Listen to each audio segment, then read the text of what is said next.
My name's Chris, and I have lived in a home share with Scott, Travis, and Lisa.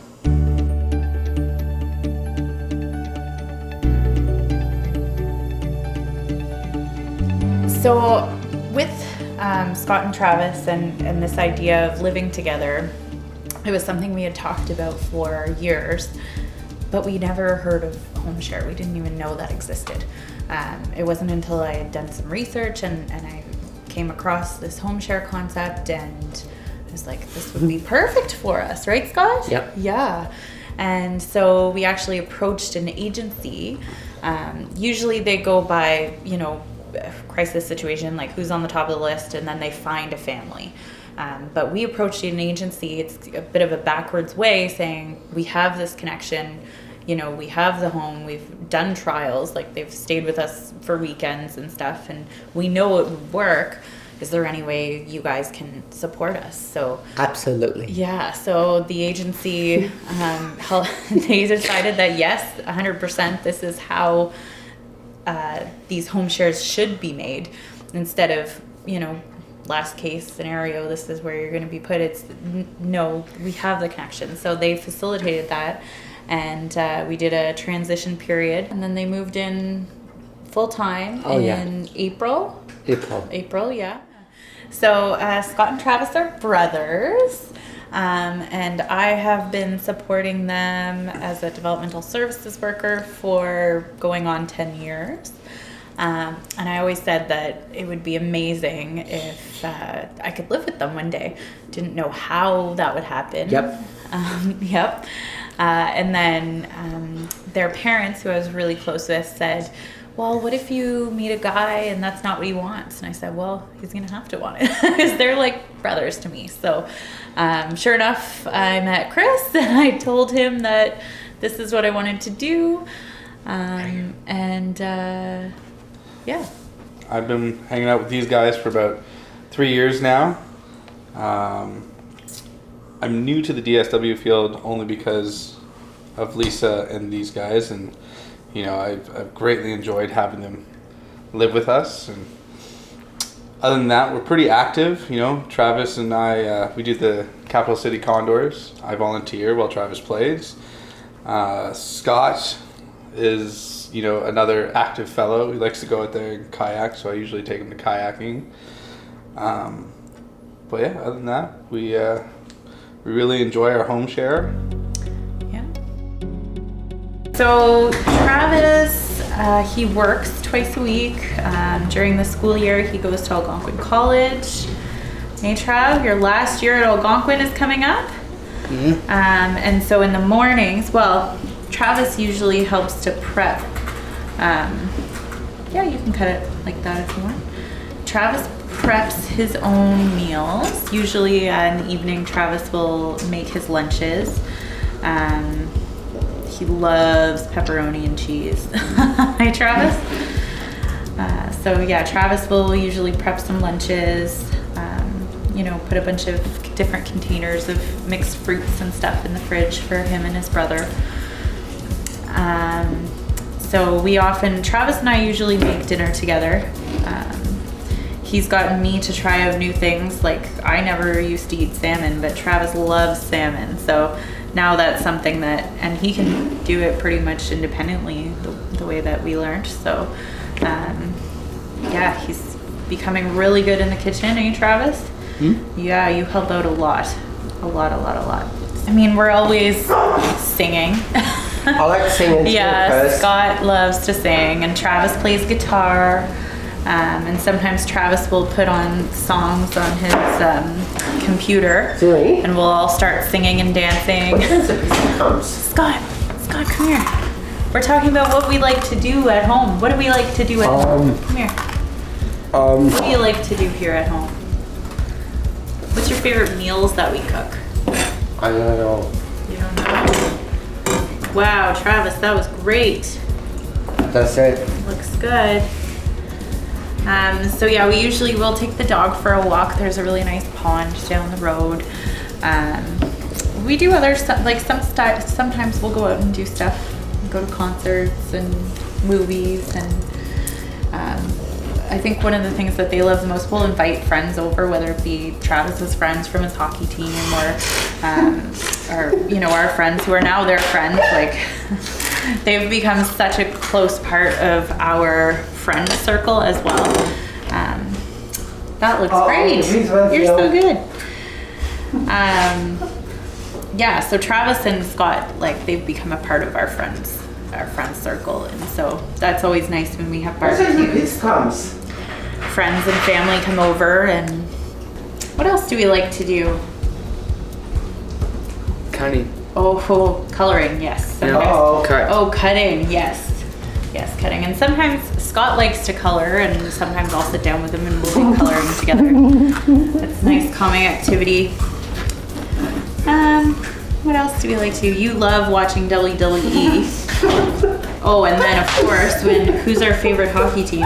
Senators are our favorite hockey team. So whenever there's a Sens game, we're watching the Sens game for sure.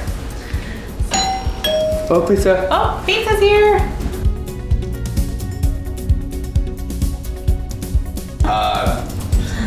Yeah, dinner's usually a special time for us. It's the one time every week that we seem to be together.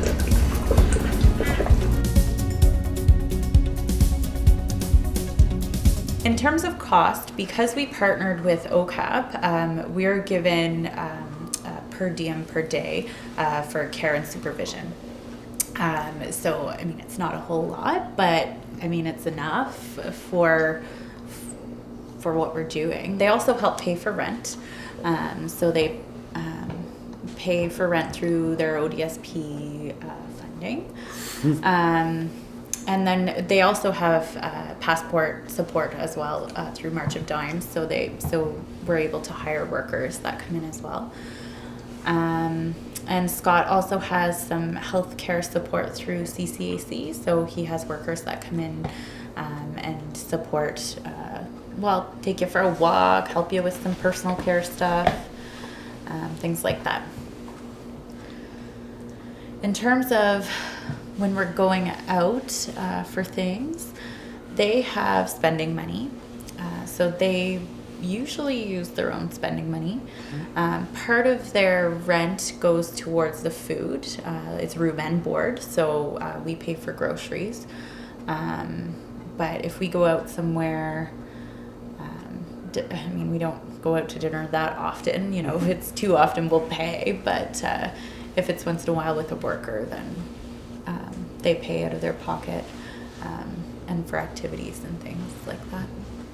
In terms of costs, it works out that they're both in a program during the day, and the agency makes sure that they have. Well, Travis can be independent, so he's home part of the day, but he also works part of the day, right? So that helps with your income, and you have some money for your beer and going out and things like that, right, Travis? Where do you work? Independent grocery store. Go see how like. You make money there, right? Mm-hmm. Yeah, it's good. So Travis has some income there. And then so Scott's at a program during the day, but which means that we're able to work outside of this as well. We do have to work, but it does help with the income of the household, I guess.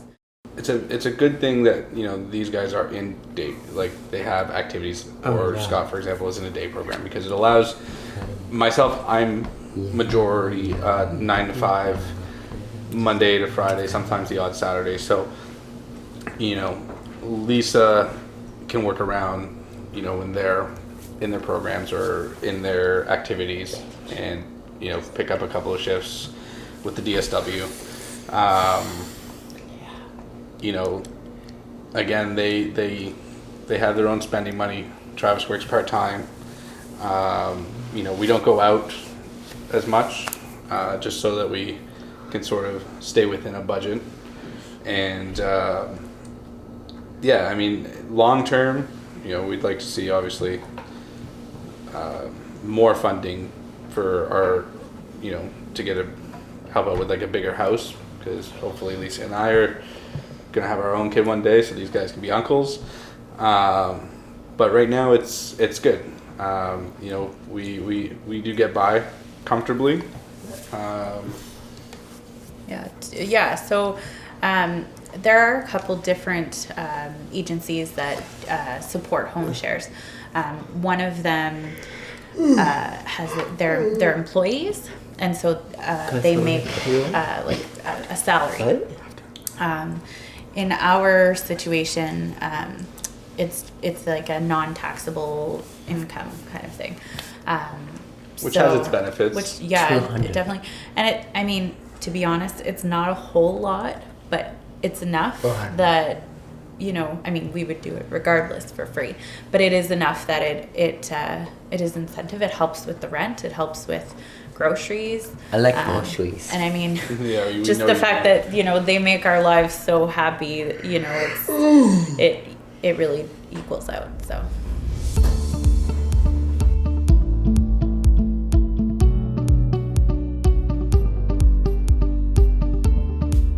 Now you can't sit back in your hind legs and just wait for, think, okay, I'm going to retire next year, and as soon as I retire, we're going to put them in a group home or whatever. That ain't going to happen.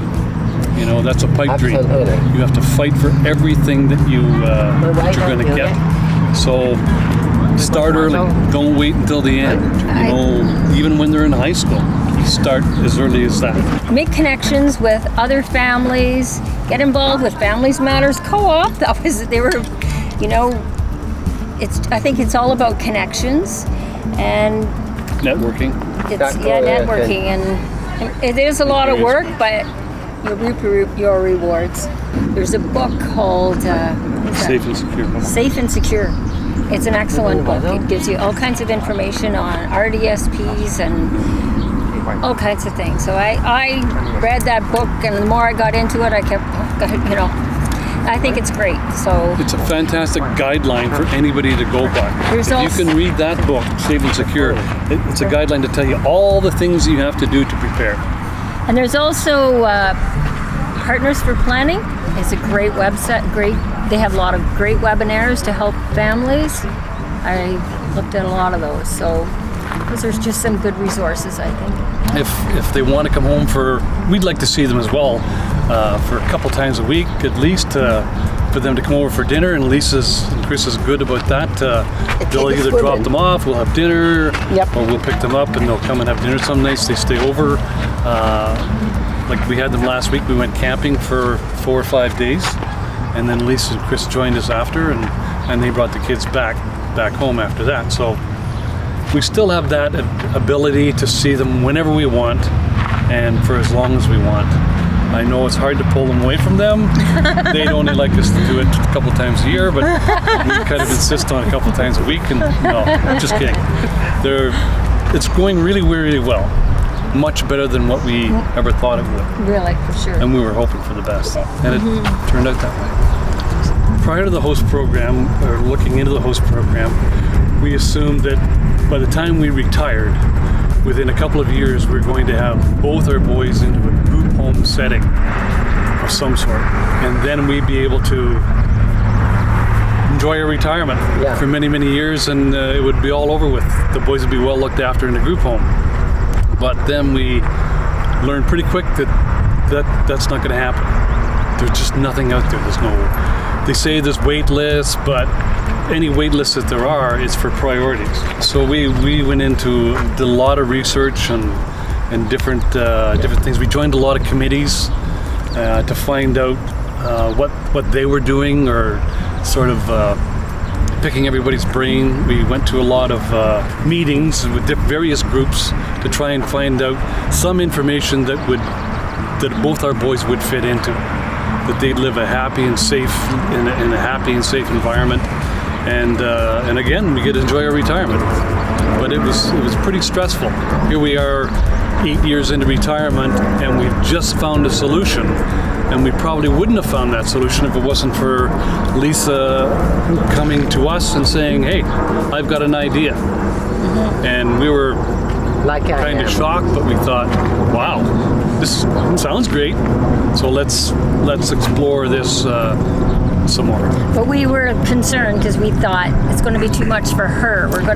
She's just going to take on our burden, and we didn't want to burden her, and Chris. But We love it. it's working out. So by themselves, it's just I guess you're young, but you still have We love it. I love it too. Oh, that's good, Scott. We're happy that you love it. That's the most important. That you're happy.